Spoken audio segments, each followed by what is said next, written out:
Hey guys, നിങ്ങൾ കാണുന്നുണ്ടോ സന്തോഷം? ഓഫീസിൽ ഇങ്ങനെ വന്നിട്ട് ഗുഡീസൊക്കെ എഴുതി തിരിച്ചു പോകുമ്പോൾ വല്ലാത്തൊരു ഫീലാണ്. രാവിലെ വന്നപ്പോൾ ഔട്ട്ഡോർ ഗെയിംസ് ഒക്കെ വെറുതെ കിടക്കുന്നു.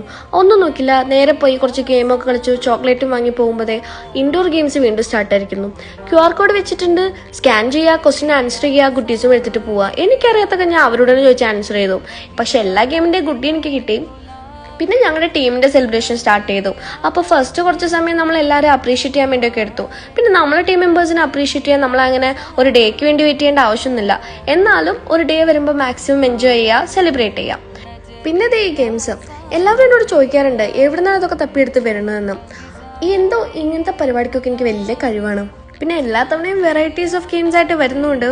എല്ലാവരും ഭയങ്കര എൻജോയ് ചെയ്യാറുണ്ട്. അത് കാണുമ്പോൾ എന്തോ ഭയങ്കര ഹാപ്പിനെസ് ആണ്. അങ്ങനെ ഗെയിം കളിച്ചു നടന്ന എല്ലാവരെയും കൂട്ടിയിട്ട് നമുക്കിനി കേക്ക് കട്ടിങ്ങിലോട്ട് പോവാം. രേഖയുടെയും പൂജ്യത്തിൻ്റെ ബർത്ത്ഡേ ആയിരുന്നു.